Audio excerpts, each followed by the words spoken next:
Problemado po ba kayo mga bossing ko dahil ang inyong karelasyon ay hindi matigil-tigil sa kanyang bisyo? Maging sa pag-inom po ng alak at ganun din po sa pagsusugal. Ganun din po mga bossing ko ang inyo pong anak na lagi na lang umuwi ng madaling araw at laging nag-iinom na talaga namang napapabarkada sa mga hindi magandang barkadahan na talagang wala ka nang magawa sa kanila at sila na ang nasusunod mga bossing. Ngayon po mga bossing ko, ako po may ituturo sa inyo sa pamamagitan ng Star Anise. Ang Star Anise mga bossing ko, nagtatawag po ito ng good fairies mga bossing. Kung kayo po mga bossing ko or kayo mismo gusto nyo matigil ang bisyo na hindi mo naman kayang itigil kasi nasanay ka na, parang nag-i-enjoy ka doon pero gusto nyo na itigil, kung gusto nyo talaga, gawin nyo po ito mga bossing. Ngayon po mga bossing ko, gawin nyo po ito ay sa umaga lamang. At pagkatapos mga bossing ko, bumili ka ng Star Anise. Mura lamang po ito. Marami kang mabibilan ng ganito sa supermarket or sa mga online mga bossing.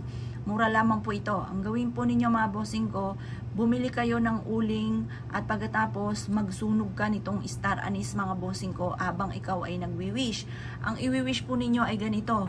Matigil na kung ano man yung mga pagsubok nyong pinagdadaanan tungkol sa usapin ng bisyo at ang inyong karelasyon or ang inyo pong anak ay matigil na at maging masunurin sa magulang. Ganon ang inyo pong i-wish or kaya yung karelasyon ninyo na sugapa nga po sa alak at ganon din sa iba pang mga bisyo ay matigil na. Gawin nyo po ito ng paulit-ulit mga bossing ko sa umaga lamang. Kahit mga 1 piraso, 3 piraso sa bawat araw mga bossing ko. Mapapansin nyo po yan mga bossing ko na himala at hindi umalis yung anak ninyo, hindi naggala mga bossing ko, hindi sumama sa barkada. Unti-unti na po yan mga bossing ko. At pagkatapos, sabayan nyo rin ito ng panalangin sa mahal na Panginoon na mabago ang takbo ng pamumuhay po ninyo, pati yung mga kaisipan ng inyo pong karelasyon or ng inyo pong anak mga bossing ko. At siya na ang bahala na gumabay sa inyo pong anak mga bossing. Subok na po ito mga bossing ko na makapagpapababago mga bossing ko sa mga bisyo.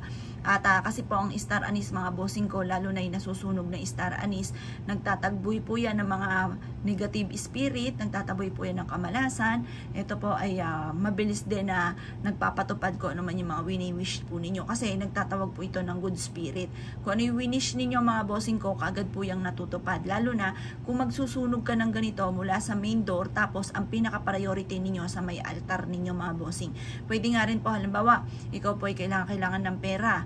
Ngayon po, magsunog ka ng isang Star Anise na gamit po yung kandila, tapos paulit-ulit ka mag-wish na kayo po ay magkaroon ng maraming pera.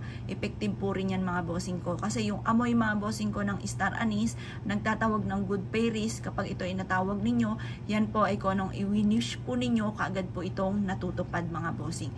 Subukan nyo po ito sa mga miyembro ng pamilya na laging sakit ng inyong ulo, may bisyo, para matigil na po sila. Subukan nyo po ito. Pero mga bossing ko, alam nyo po ba ang paggawa ng gatong mga pamamaraan?